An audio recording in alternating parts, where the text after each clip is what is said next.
Assalamualaikum warahmatullahi wabarakatuh.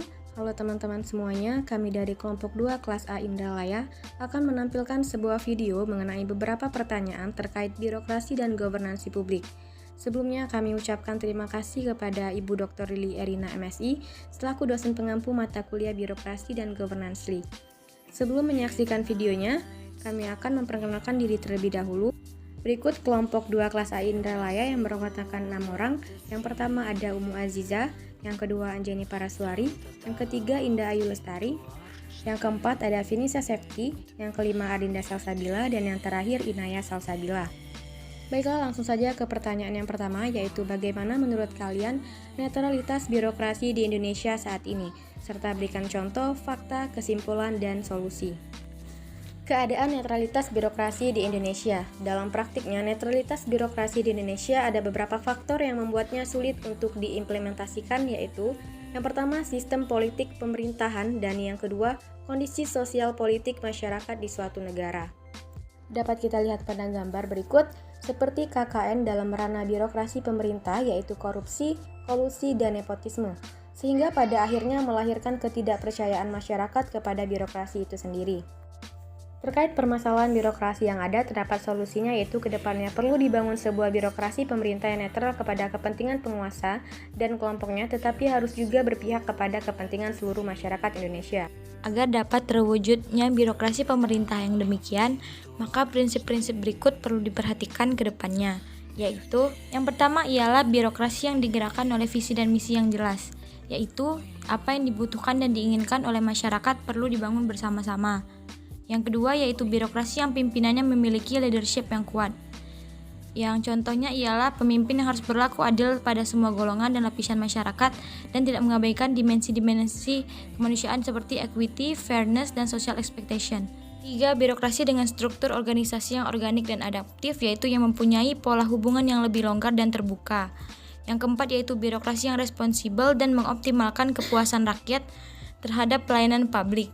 Responsibilitas terhadap kepuasan masyarakat ini harus dikedepankan, karena jika tidak maka birokrasi pemerintah akan disibukkan oleh protes dan unjuk rasa dari masyarakat. 5. Birokrasi yang akuntabel. Dengan membentuk birokrasi yang bertanggung jawab kepada publik, maka penyimpangan-penyimpangan yang terjadi dapat diminimalisir atau bisa dihilangkan. Dan yang keenam yaitu birokrasi yang aparaturnya profesional. Aparatur pemerintah harus mampu melaksanakan seluruh tugas umum pelayanan dan pembangunan sebaik-baiknya dengan maksimal, dilandasi semangat dan sikap pengabdian kepada masyarakat.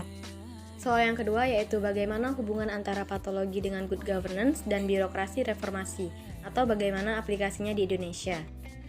Patologi birokrasi dan good governance. Dapat kita ketahui, patologi birokrasi atau penyakit birokrasi merupakan penyimpangan yang terjadi di dalam suatu birokrasi. Nah, untuk menghentikan patologi birokrasi ini, maka diperlukan terapi atau obat melalui pendekatan good governance yang diartikan sebagai kepemerintahan yang baik. Jadi dapat kita simpulkan bahwa hubungan patologi birokrasi dan good governance yaitu sebagai cara untuk memperbaiki proses manajemen pemerintahan sehingga kinerjanya menjadi lebih baik dan penyimpangan dapat diminimalisir. Terdapat hubungannya dengan reformasi birokrasi. Jadi, berbagai perbaikan sistem yang radikal diharapkan mampu untuk mengurangi patologi birokrasi di Indonesia, sehingga dapat terbentuknya pemerintahan yang baik dan bersih seperti tujuan dari good governance. Terdapat pula contoh kasus patologi birokrasi yang dapat kita ketahui, yaitu kasus korupsi bansos yang termasuk salah satu patologi birokrasi di masa pandemi ini. Selanjutnya adalah soal nomor 3, yaitu jelaskan dengan contoh pola hubungan aktor dalam good governance. Bagaimana menurutmu di Indonesia dan bagaimana solusinya? Good governance yaitu pelaksanaan pemerintahan yang baik pada reformasi birokrasi merupakan bagian yang sangat penting. Pemerintah diharuskan untuk berinovasi dalam pengembangan dan pengelolaannya. Pengembangan dan pengelolaan dalam era governance tidak bisa lepas dari 3 aktor, yaitu pemerintah, swasta, dan masyarakat. Peran antara 3 aktor tersebut harus saling bekerja sama untuk mencapai tujuan yang diinginkan, agar dapat mewujudkan kesejahteraan masyarakat. Contohnya ialah salah satu inovasi pemerintah, yaitu dengan pendekatan kepariwisataan dalam pengembangan dan pengelolaan wisata edukasi di kampung Inggris. Peran pemerintah, masyarakat, dan swasta sudah berjalan, yaitu dalam memberdayakan masyarakat, membangun sarana dan prasarana, kemudian sumber daya manusia dalam bentuk partisipasi dan pelatihan. Namun dalam pengimplementasiannya masih terdapat kekurangan-kekurangan, yaitu komunikasi yang tidak efektif, belum adanya payung hukum atau peraturan tertulis, sarana dan prasarana yang belum teratur, serta arus koordinasi dari ketiga pihak yang masih belum efektif. Menurut kelompok kami ada beberapa solusi atau saran, yaitu penguatan peran pemerintah, perlunya dibuat landasan hukum yang legal dan formal, perlunya meningkatkan sarana dan prasarana penunjang pariwisata, serta peningkatan pemberdayaan masyarakat lokal. Pada soal yang keempat, jelaskan dengan contoh peran public value dalam kebijakan publik dan kebijakan apa dengan public value apa, cari respons apakah baik atau tidaknya. Undang-Undang Dasar Republik Indonesia tahun 1945 secara tersirat telah mengamanahkan keharusan untuk memuat nilai-nilai publik dan dalam setiap kebijakan publik di negara ini. Dapat kita lihat misalnya dari komposisi belanja pada APBD kabupaten atau kota untuk biaya langsung atau publiknya dan biaya tidak langsung, proyek-proyek mercusuar seperti GOR, gedung pemerintah, fasilitas pejabat, dan sebagainya yang dibiayai dari alokasi sumber daya publik.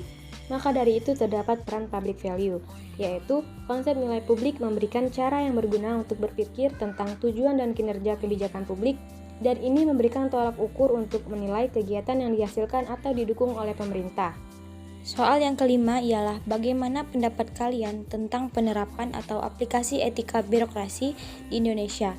Jelaskan dengan contoh. Etika birokrasi. Penyelenggaraan pelayanan publik hendaknya memenuhi syarat keetisan atau sesuai dengan norma-norma etika yang berlaku. Dengan kata lain, norma etika dalam proses penyelenggaraan pelayanan publik benar-benar diterapkan.